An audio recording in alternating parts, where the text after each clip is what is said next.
Well, hey guys, I'm here at Target. Rock came out with these retinol correction deep wrinkle targeted patches with hyaluronic acid and peptides. My whole issue with these is I've actually done some reading behind the scenes, as I often do, on these micro dart delivery patches. And from my understanding, it's actually kind of challenging on the formulator's side to get them onto the little darts in a way that they actually reliably diffuse into the skin. So I that leads me to question, like, how consistent is the dosing across all the little dots? You know, the deeper penetration, it just comes with an increased risk of irritation from these ingredients, along with the fact that you're putting them on the skin under occlusion. So you may get a lot more bang for your buck, but you also may get a lot more irritation. You know, Rock is a good brand overall. Their retinol is pretty good. But it's kind of an interesting concept, like, just using retinol in this fashion in these areas, like, what's the point? Why are we not treating the entire face? I suppose if you're using prescription retinoids and you find them too irritating in these areas, which they definitely can be around the eyes for sure and around the mouth, but you want to use retinol, but you're gonna need to use like one of these every night in order to, well, not every night, but at least a couple of times a week. Like, what is the difference in terms of benefit you would get from this patch or their Fill and Treat serum, which has retinol and hyaluronic acid? Oh my gosh, you guys, check this out. Banana Boat has a Kids Sport fragrance-free roll-on sunscreen. Now, this is a delivery form that is not super common. I've pointed this out before, but the issue with sticks is that you can get a lot of skip areas. This would be no exception, but the rolling mechanism, at least, I don't know, maybe you'd have better success with it. This is an SPF 60. It says it won't run into the eyes. It's water resistant 80 minutes. Now, my experience with their facial sunscreen, the SPF 50, I got no burning or stinging around the eyes with that one. So I imagine this might be similar, you know? It might be similar. The one I'm talking about is the one I reviewed in a recent video. It's the Banana Boat Protection Plus Vitamins. It has niacinamide. I've been loving it, but this might be another option. I wonder if they have it in just like cream form. Then of course they have the Baby Mineral one. This one's always been good. It's free of fragrance, good to use around the eyes, especially if chemical sunscreens, as they often do, burn or sting around the eyes for you. Check it out, you guys. Dove came out with a volume booster. What is this? Probably just kind of thickens the strands a bit with depositing things on it. Interesting. You know, hair diameter can decrease with age. You can get decrease in hair thickness and density. Some people just have naturally thinner hair though. Those of you who deal with tinea versicolor, it's that time of year, almost coming up on summer. You're gonna sweat a lot, and that rash is due to Malassezia, otherwise known as Pityrosporum yeast, naturally present on everyone's skin but thrives in like oily, sweaty environments. Get yourself an anti-dandruff shampoo and use it as a body wash. Start now. Just lather it to those areas, leave it on the skin for a few minutes, and then rinse it off. It will help cut down on flares of that. It could be ketoconazole or selenium sulfide. Here's one, selenium sulfide. This is another good option. I'm not seeing my new holy grail lip SPF, the Up and Up Sport, but I am seeing it's inspired by here. Still a good price. The Banana Boat, $4.99 for the 2-pack, free of fragrance. Someone pointed out that this has sodium saccharin. That shouldn't cause problems unless you're allergic to it. It's not like, when I say flavor, I mean that ambiguous term flavor on things often can have like mint, vanillin. Those are common allergens and irritants for around the lips. Saccharin is okay, like that's not something that commonly irritates the lips, although it's possible. They don't appear to have the Up and Up one here, and I feel like somebody said that they felt like it was discontinued, but it's still on their website, so I don't know what's going on with it. But it's still a really good price. I mean, you get the 2-pack for $5. I think the Up and Up version is like, depending on where you live, like under $4. currently have this on my arms, the Every Tone. It really does go on. Colorless, clear, like no cast, but it burns around the eyes. The Copper Tone Complete Face, I have tried this in the past and thought it was okay. It didn't burn around my eyes. It's kind of similar to the Copper Tone Oil Free Face, which I also really like. A good option if you have oily combination skin. And honestly, I thought it was decently moisturizing, although it does have alcohol denaturant in it. So if you find that you have very dry skin, you may not get along well with this one so much. But if you have oily skin, or if you're someone who sweats a lot, you work outdoors, you need something that's going to stay in place, not run into your eyes, and not be too shiny, allow for good evaporation of sweat, this is a good option. $9.99. Looks like Dove has done this retinol serum body polish. This is new. I mean, they've had these like scrubs and things for a while, but looks like somebody tapped into it. What does this have? Obviously retinol, which, you know, on the body can be helpful for improving the signs of sun damage. It may even improve the signs of stretch marks, although don't get your hopes up too high.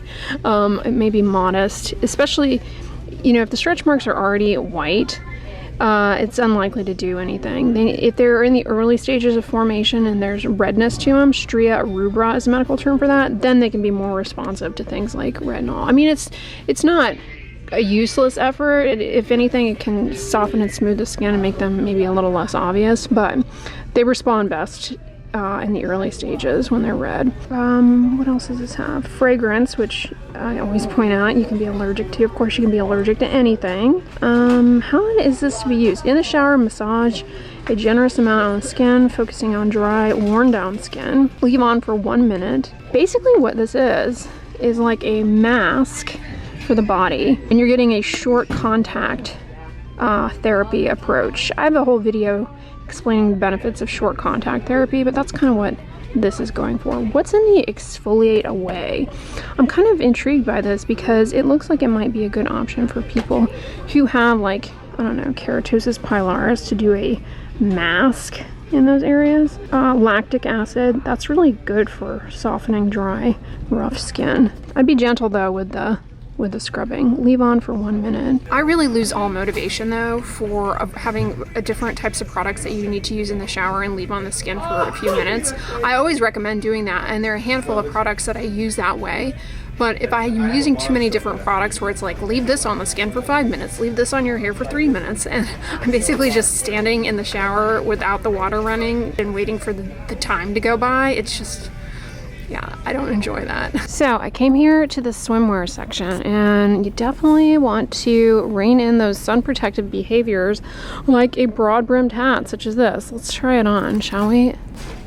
I mean, it's got pretty good coverage, but as you can see light through it. It's not UPF 50, so it's probably still not really the best hat that you could get for protecting yourself from the beach, because it's probably not the best beach hat, because if you walk on the beach with that, quite a bit of UV is still going to penetrate through that material. They have this one zip up suit. It's got the padding in the bra area or whatever. Some more cute ones. Oh, I like this. You'd want to wear a cover up with that to keep your skin sun safe. On Target's website, I'm seeing they actually have a few decent options for UPF 50 rash guards, which I highly recommend using one of these if you're going to be like in the ocean, swimming, or even in your pool if you're going to be in the water for a while, because people don't realize this. It's actually pretty common to get a sunburn while you're in the water. You don't realize that you're burning because your skin is cooled by the water temperature. You know, sunscreen, even the water-resistant sunscreens, it's not going to remain durable on the skin surface while you're in the water for a prolonged period of time. So I think leaning into rash guards, if you're going to be in the water for a while, is a really good idea. They also have a few UPF swimsuits, which are also a great thing to utilize. Of course, you still need to wear sunscreen anywhere where the swimsuit is not covering, so it doesn't free you of the need for sunscreen. I also recommend, of course, reining in things like hats, umbrellas, making sure you have all of the sun protective behaviors in place for those long days at the beach so that you keep your skin protected from those harsh UV rays, but you can still enjoy the pool or enjoy the beach. And I have to say, Target swimsuits are usually very good quality. The ones I've had in the past, they last, a long time. They hold up. They're durable. But as far as these rash guards go, you can find these rash guards on Amazon for a lot less expensive. So I might look there before going to Target, especially since I rarely see these in the actual Target store itself. So I'm over here in the protein powder section because I get questions all the time about different foods that might trigger acne. And there's really not like solid, definitive, like this food is not good for acne. But there are some cases of people who had very stubborn acne in relation to consuming whey protein supplements. Now, whether or not it was solely the whey protein or if they were, perhaps using some other things that are known to cause acne, namely certain performance-enhancing drugs, or if the protein powder supplement had certain anabolic-like compounds that can actually increase sebum production, lead to not only acne, but like skin issues related to that little yeast, Pityrosporum, like Pityrosporum folliculitis, which can be really itchy, or tinea versicolor, seborrheic dermatitis. Now, a lot of people just observe that biotin supplements trigger their acne, and the story is not there yet, but it's definitely something that enough people observe that there seems to be an association there, although it hasn't really been proven in research studies, but nobody's really honestly looked, to my knowledge, and I stay up to date on that stuff. It's just really hard, to figure out if and what types of food are the culprits. It's likely high glycemic inflammatory diets, like the Western diet of processed, sugary, refined foods that spike, lead to rises in insulin-like growth factor, that too contributes to oiliness and acne breakouts, more stubborn acne. But then again, plenty of people eat those foods and have no acne, so it's not the full story. Also, a lot of people observe that if they take B12, too high of a dose of B12, they get acne-like breakouts. I'm very suspicious of melatonin gummies after that report came out, and I've done some more research into dietary supplements on PubMed, and I came across some reviews, and the thing that I have noticed, just some commentary in these reviews, and I don't know, dietary supplements are not regulated like medications, but I get the sense that the gummies are some of the more variable forms of supplements that you can take, just the nature of how gummies are made. So I'm suspicious of all gummies after reading that paper where they went in and they tested the amounts of melatonin in these gummy supplements, and they found that the amounts were like super, super high. And, melatonin is a hormone. Sure, it's safe to take, but whether or not it's safe to take long term, we actually don't have studies on that. And its usefulness is only in certain situations, but a lot of people think of it as just like a sleep aid, and that's really not how it's intended to be used. It's not intended to be used as a sleep aid. It's really more like in the situation where you have swing shifts or you're trying to get your circadian rhythm back on track. Now, all that to say, topical melatonin shows promise for a variety of things, including hair loss. I have a whole video on melatonin for hair. Check that out. But melatonin is an antioxidant as well. Interested in topical melatonin for sun damage. UV exposure creates a lot of free radicals. Using your sun protection in conjunction with topical antioxidants is always of interest, for reducing the burden of those free radicals, not only from the UV exposure, but also from pollution and infrared radiation. Yeah, these Ollie gummies are really popular. And the sleep ones have melatonin, and a lot of these have CBD, which is not necessarily evidence-based for sleep disorders. L-theanine is naturally present in green tea. I wonder what the ultra strength is. This one has 10 milligrams of melatonin, whereas this one has 3 milligrams. 10 milligrams is pretty high. I don't know that going higher is necessarily like you need an ultra strength sleepy gummy. Melatonin is not a sedative. What it does is it inhibits arousal. Lemon balm, this one has. Yeah, but buyer beware when it comes to those melatonin supplements. Now, what do we have down here? Ollie's Beauty Gummy. Biotin, keratin, vitamin C, and vitamin E. There's some evidence, albeit weak, for solubilized keratin for nails. And there's also weak evidence for biotin for brittle nails. In the absence of biotin deficiency, there's no evidence for taking biotin supplements for skin or for hair.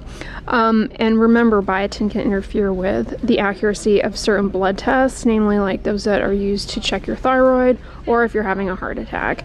So you want to stop a week before you're going to have blood work. See, here's Heavenly Hair. This has amla, biotin, keratin, and minerals.